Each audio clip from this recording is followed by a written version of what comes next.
luxury ti pọ̀ ní ìsinmi olúkálùkù ṣàfẹ́ bìsàbìsà náà ni ọlọ́run má jọ bìsàbìsà wọnú náà kí ló ṣẹlẹ̀ olórin ẹ̀mí mi bí ò tí ì mú wọn tí kò yóò kẹ́rì kò ní lọ́kọrin ẹ̀yin olórin ẹ̀mí ẹ̀yin skit maker ẹ̀yin onífíìmù gbogbo àwọn tó ń fọ́lò yín tó ń yá dátà láti wò yín mélòó nínú wọn lẹ fọ́lò padà tàlẹ́ni tó ràn lọ́wọ́ mú wá lápá ẹ̀yà ilé tiẹ̀ máa ń kẹ́ ilẹ̀kùn òdùgbà àkúráfọ̀ ilẹ̀kùn rẹ̀ ẹ̀dùngbà rí ẹ jẹ́ bá mi share fídíò yìí láàárọ̀ ẹ̀yin èèyàn mi lórúkọ Jésù ayé rẹ ò ní bàjẹ́. This is a food for thought. Ẹ jẹ́ ká bára wa sọ̀rọ̀ bí àkókò tó ọ̀rọ̀ bá dé ẹ jẹ́ ká bára wa sọ. Ẹ̀yin olórí ẹ̀mí mo dọ́dọ̀ yín àwọn míì wọ́n tún wà màlẹ́kà wọ́n tún wá lọ gba àwọn property tí wọ́n wá post sórí social media tí wọ́n ń wò yẹn báwo ni kí n ṣe gbèsè wà lórí ẹ wọ́n sanwó lọ wọ́n sáré lọ yáwó rà ni ìwọ náà wọ́n máa wò pé yé olórin ẹ̀mí kan ti èmi náà gbọ́dọ̀ ra acquire building èmi náà gbọ́dọ̀ ra lé sí Lẹ́kì ṣe é especially ẹ̀yin onífíìmù wọn ìkọ́lẹ̀ òun kò ṣàánú me I will tell you the bitter truth nobody else will tell you kò sí tẹ́fì mi ṣe àtijọ́ di kan náà àjọ ríra wa ní I see you you see me wọ́n tún wá lọ gba wọ́n lè ra mọ́tò hẹ̀rìmọ̀ wọ́n lè ra láwìn wọ́n wá post ẹ̀ sórí social media òpònú náà tí ọmọ bí ẹgbẹ́ rẹ̀ ti ń là yóò mọ̀ lé pé èmi náà fẹ́ ra mọ́tò èmi náà fẹ́ ṣe léyò mo fẹ́ ra lé sí Lẹ́kì o mo fẹ́ ra lé sí banana watermelon island yóò wọ́n wà mọ́ sáré mọ́tò kọlù kẹ̀kẹ́ kò ní mọ̀ pé ẹni tó ń try àti run after ẹni tó pè ní mentor ẹ yẹn tó fẹ́ dàbí ti ẹ yẹn kò ní mọ̀ pé ilé tó sọ fún ẹ pé òun ra gbèsè wà lórí ẹ̀ mọ́tò tó wá post sí social media fún yín ó san gbèsè lọ ìwọ jẹ́ kó kù 2 million kó tó sọ tán tó o bá ní gbọ́ yẹ̀yẹ́ rẹ̀ lọ́dọ̀ àwọn dílà ìwọ jẹ́ kí ọjọ́ tó sọ pé òun máa san ìwọ jẹ́ kọjọ́ yẹn yẹ̀ tó o bá ní rí yẹ̀yẹ́ lórí social media mo ṣàkíyèsí ibi tí wọ́n ti ń ràn yàn lọ́wọ́ láàrin Nàìjíríà àti òkè òkun mo rí pé òkè òkun ni help pọ̀ sí jù mo rí pé òkè òkun ni help ti máa ń wájú lára àwọn tó máa ń ràn wá lọ́wọ́ tá a fi máa ń bọ́ àwọn ènìyàn nínú church níbí lẹ́yìn tẹ́mi àti bàbá bá fi owó tiwa sílẹ̀ lára àwọn tó máa ń ràn wá lọ́wọ́ US ni wọ́n pọ̀ sí jù bíi méjì bíi mẹ́ta ni lọ́hùn yẹn is it that you guys don't have money in Nigeria gbogbo ẹ̀yin tẹ́ lówó ẹ̀yin ìránṣẹ́ Ọlọ́run ẹ̀yin olórin ẹ̀mí ẹ̀yin onífẹ́ ẹ̀ ṣàrí pé àwọn mẹ́ta yẹn ni mo ránu mọ́ torí ó dẹ̀ pé mo rí wọn díẹ̀ ta lẹni tó ti ràn lọ́wọ́ ìwọ olórin ẹ̀mí àgbà olórin ẹ̀mí ńlá olórin ẹ̀mí kékeré wo ló tara rẹ̀ dìde tí kì í bá ṣe pé o máa sọ pé ó ń jowú ẹni ó fẹ́ kọ́pì ẹ̀ ó fẹ́ dàbí ẹ̀ kó máa kọrin bíi tiẹ̀ kò wo sáàkù ibi tó wà lára àwọn ọmọ tó ń kó kiri gan bọ̀dá onífíìmù mo dọ́dọ̀ yín lára àwọn ọmọ tó máa ń bá yín ṣe ṣùtù fíìmù lára àwọn tẹ́ ń kó kiri tẹ́ pè lọ́mọ èwo ló dìde látara yín tó bá yẹ ni wọ́n sọ wípé àkùkọ gàgàrà ò fẹ́ kí kékeré ó kọ ṣé ìwà fẹ́ kí kékeré ó kọ báyìí olúkálùkù wọ́n bẹ̀rẹ̀ sí ní finú pamọ́ fúnra rẹ̀ olórí kékeré ò lè ṣàlàyé bó ṣe ń ṣe fún olórí àgbà wòlíì kékeré ò lè ṣàlàyé ayé rẹ̀ fún wòlíì àgbà tọrọ mọ̀ wípé wàhálà máa ṣẹ́yọ láti ibẹ̀ what are we doing all these things for? tí ò bá ti sẹ́ni tó kí ẹ láàrin ọ̀sẹ̀ kan kí èèyàn kan bíi méjì sí mẹ́ta kọ́ má pè é pé mọ́mí ẹ ṣí àná you have lost it rubbish ni tó kójọ yìí ènìyàn erùpẹ̀ ni wá adẹ̀ tún máa padà di erùpẹ̀ jíṣẹ́ Ọlọ́run mo dọ́dọ̀ rẹ̀ ọmọ wo ló dìde lábẹ́ rẹ̀ ní tínú rẹ̀ dùn sí olórí ẹ̀mí tó ìwọ olórí ẹ̀mí tó ní 1 million follower ìwọ skit maker tó ní 3 million followers lórí social media ìwọ hip hop artist tó ní 5 million followers lórí social media lára àwọn followers yẹn èwo ló follow padà nínú wọn lára àwọn followers yẹn tó mọ̀ rí yẹn èwo ló invest sí life rẹ̀ rí kó tiẹ̀ wá mú márùn pé lára àwọn followers mi ìmí nínú wa a máa ń yá data láti wo fíìmù yín ni if you don't want to hear let me tell you ẹ máa ń ṣe bí ìgbà tó máa sọ wípé ẹ̀ mú gàrí rí ó máa ń dùn mí bẹ́ẹ̀ ni olórin yẹn kọ́ ni ó ní ìgbà tó bá wá yàtọ̀ owó mi bá bẹ̀rẹ̀ sí dé máa wọṣọ bí ẹni ò sọ fárí ìgbà tó bá wá yàtọ̀ owó mi bá bẹ̀rẹ̀ sí dé máa jẹun bí ẹni ò jìyà rí jẹun bí ẹni ò jìyà rí lóòótọ́ ṣùgbọ́n má fi oppress others wọṣọ bí ẹni ò jìyà rí lóòótọ́ ṣùgbọ́n má fi oppress àwọn tí ò ní. I have a typical example ní àyíká mi ìránṣẹ́ yẹn ó ti da gẹ́gẹ́rẹ́ díẹ̀ fún báyìí àwa gbìyànjú láti ràn lọ́wọ́ ní information kan bá dé ọ̀dọ̀ wa èmi àti bàbá lẹ́ni yẹn wá sọ fún wa pé mọ́mì ẹni tẹ́ ń gbìyànjú àti ràn lọ́wọ́ yìí òun lòun wà lẹ́yìn ìkúlé rẹ̀ nígbà tó dáa fún ó ní tó bá ń dáná nínú ilé báyìí ó ní tó bá ń dín ṣíkì nínú ilé ó ní òórùn ṣíkì yẹn ò ní jẹ́ káwọn ó gbádùn nínú ilé ó ní tó dẹ̀ máa gbọ́ wípé àwọn ọmọ òun pariwo ebi o ó ní kò ní sọ wípé ẹsẹ̀ adìyẹ ilé lẹ́yìn o mọ́mì súkúrà ẹgbà ẹ̀ fáwọn ọmọ yín ẹni yẹn láti máa sọ wípé Ọlọ́run ló mú can you imagine ṣe àlejò lówó tó bá fẹ́ wá sọ́dọ̀ ẹ ó jẹ́ lò dáadáa torí ìgbà tó bá tún ṣe bí ìkó fẹ́ lọ mi ò gbàdúrà kẹ́ni tó wà lókè ó wálẹ̀ ṣùgbọ́n àlejò lówó àlejò lọ́rọ̀ àlejò lọ́là ó ní mọ́mí Ọlọ́run ló mú ẹ mọ́ràn lọ́wọ́ o èmi àti bàbá wa wojú ara wa àwa rẹ́rìn á ṣe tiwa fọ́lọ́hùn ó ní mọ́mí ó ní ọlọ́run ló ó ní tó bá dé ó ní everyday ẹ máa gbọ́ ṣánánánánáná yóò mọ dí ṣíkì bá tún wá jàjàrà àwọn tó ń ràn yàn lọ́wọ́ ẹ tún wá mọ blọ́ọ̀gì wọn ẹ mọ sọ mọ́nàmọ́ná wípé wọ́n ṣògbówó ni ẹ bá tún wá jàjàrà ẹni tó ń ràn yàn lọ́wọ́ ẹ tún wá mọ sòṣì ọ̀rọ̀ ẹ sọ wípé ó fi rárí ara rẹ̀ padà ni ó fi san ẹ̀jẹ̀ ògùn owó tó ṣe ni ẹ ti fún ọrẹ tún Àgbàlá Gabriel náà ẹ tún wá jàjàrà ẹnìkan tó ń ṣe ọrẹ irú Àgbàlá Gabriel ṣé irú Àgbàlá Gabriel gbọ́dọ̀ pé 20 ní Nàìjíríà kí poverty ṣì remain ẹ̀jẹ̀ àbára wa sọ tí àkókò tó ọ̀rọ̀ bá dé tá àbá bára wa sọ kò dáa ṣẹ́rú Àgbàlá Gabriel 20 irú Oríyọmí 50 ṣó lè wà ní Nàìjíríà ká ṣì remain bá ṣe wà yìí religion ti dá nǹkan míì àwa ń lẹ́jọ́ síra wa religion ti di bó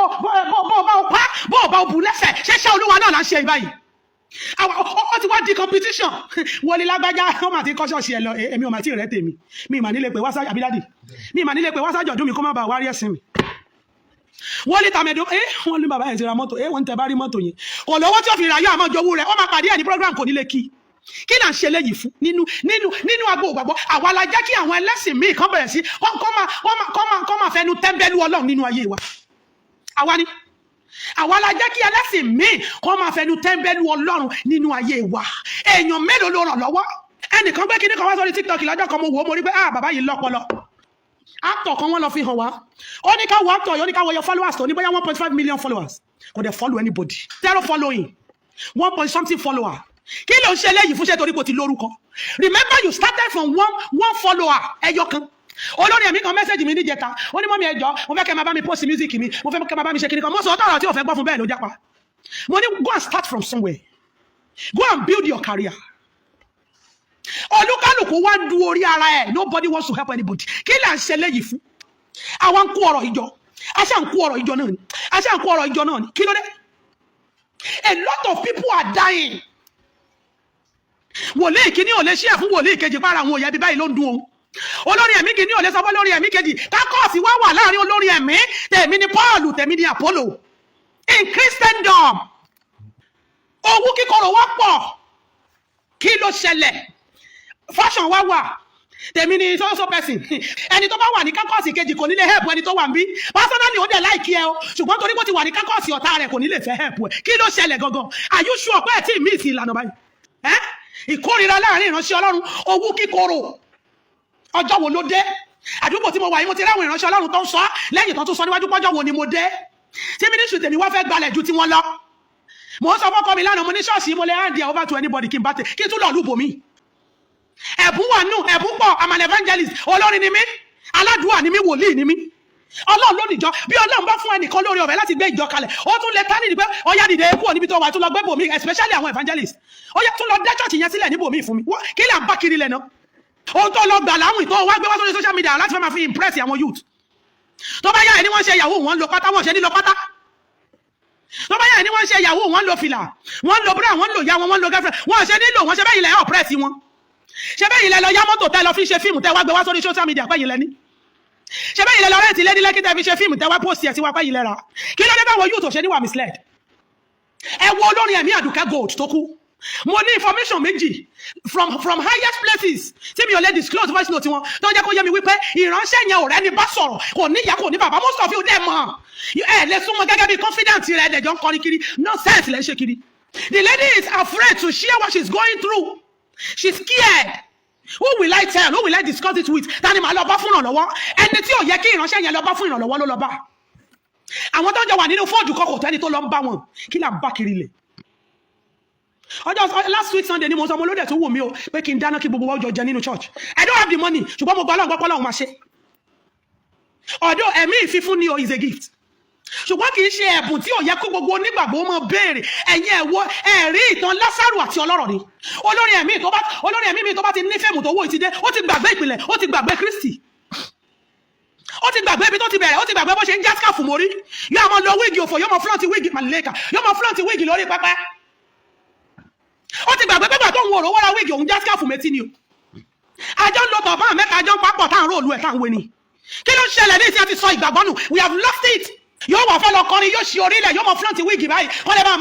bá mọ̀ pé irun 15 million ló wọ̀ what a nonsense ẹ lè gbé ẹ̀sìn wọn ní London wá síbí ìdí táwọn fi ń wọ ṣòkòtò lórí ọ̀tà ni wípé òtútù mú lọ́dọ̀ wọn lọ́hùn ìdí táwọn fi ń ṣí orí sílẹ̀ ni wípé kì í ṣe ẹ̀sìn wọn, kì í ṣe kán fi kọ́ wọn láti ilẹ̀. ṣe bí tọ̀bá ló ń wé lọ sí ministration tẹ́lẹ̀. ọmọ bá ṣe máa ń pa tọ̀bá yẹ́lò àti black pọ̀, ṣe bá àjọ ń wé ni. nígbà tá a bá dé tán àwọn àlọ́ ọwọ́ méjèèjì papọ̀ á fi ṣe báyìí bí tàwọn deeper life. ṣe bá àjọ ń wé ni, ṣe bí àjọ ń lo bẹ̀rẹ̀tì ni, tá a máa fa bẹ̀rẹ̀tì yẹn betí. kí ló wá ṣe ìgbàgbọ́ nísìn? kí ló ṣe ìgbàgbọ́ nísìn yìí? tẹ wá ń ṣí orí sílẹ̀ ní pẹpẹ, ẹ̀ ń dì fáìlì pẹpẹ, ọ̀tà gan àwọn mọ̀lẹ́kà tó wà lórí ọ̀tà gan ẹ̀ ń lé wọn jìnnà. kí ló ṣẹlẹ̀? kí ló ṣẹlẹ̀? olórí ẹ̀mí mi bí ò tí ì mú ọtí kó yó kẹ́rì kò ní lọ kọrin. ẹ jẹ́ bára wa sọ̀rọ̀, alóore ló ń kẹ́ yìí. bí mo ṣe ń sọ yìí náà ni tèmi náà bá mi wí. tí ò bá tí ì mú ọtí kó yó kò ní mú máìkì gbóhùn fẹ́ kọrin. wòlíì mi tí ò bá tí ì yó kò ní jáde májẹ̀mú, kò ní wọlé májẹ̀mú. mo ti rí wòlíì tó gbọ́ títí ra nínú yàrá májẹ̀mú. mo ti rí wòlíì mi tó ta ló fọ́ọ̀sì ẹ láti san májẹ̀mú. ta ló fọ́ọ̀sì ẹ láti wọ yàrá májẹ̀mú? tó wọ́ yàrá májẹ̀mú tó gbọ́ àmàlà tirẹ̀ pẹ̀lú star. òun gé star, òun jàmàlà, ó dẹ̀ wọ yàrá májẹ̀mú. ta ló tàn? who are you deceiving? òun tanra ẹ, ó gòkè ẹ̀mí. ìwọ náà bá ìdọ́mì lọ́wọ́, ìwọ náà bá spaghetti lọ́wọ́, wèé tán ara rẹ, wèé ṣe ara rẹ, kò sẹ́ tọ́rọ ẹ lókè tó gùn, ìwọ ló gbé ara rẹ gùnkè, tó bá yá wà tún sọ̀kalẹ̀. àwọn bàbá wa ti wá jẹ́ kó rọrùn fún wa nìyẹn, wọ́n ti ní ká máa gbójú wá síta láti wá máa fi gbàdúrà fún yàn. ìwà wá wọn yàrá májẹ̀mú, wà máa jàmàlà, wà máa gé star. jọ torí Ọlọ́run ta ló ń tàn? aṣọ́wọ́ ló wà lórí pẹpẹ rẹ. iṣẹ́ Olúwa ti wá di competition. ìránṣẹ́ Ọlọ́run sí ìránṣẹ́ Ọlọ́run, àwa ń ṣe ra wa, wá ń fògùn léra wa kiri, àwa ń gbéra wa lẹ́sẹ̀, à ń jíra wa lẹ́sẹ̀ lọ́dọ̀ ìránṣẹ́ Ọlọ́run àgbà. kékeré ò lè gòkè lọ bá. a ní máa fi àṣẹ inú mi máa fi gégùn fún ẹ. ọwọ́ ta ló ti bá nínú Bíbélì? Jésù gan wọ sálúbàtà kí n tiẹ̀. sálúbàtà ni Jésù wọ. a mọ̀ pé luxury ti pọ̀ ní ìsinmi, olúkálùkù ṣàfẹ́ bìsàbìsà náà ni. Ọlọ́run má jọ bìsàbìsà wọnú náà. a ti sọ ọ̀run nù, a ti gbàgbé ọ̀run. We have lost it. bó ṣe bá ìwé ló bẹ́ mi náà wí, but èmi kì í kọjá àyè mi. We have lost it. Let us retrace back our step. Especially mi ò mọ̀ nípa CNS, but àwọn alájẹ́ kan bú wa. mo mọ̀ dáadáa nípa Celestia, mi ò kàn ní orí ọ̀fẹ́ àti tẹ́pẹ́pẹ́ Celestia nítorí obìnrin ni mí. àwọn alájẹ́ kan bú wa náà.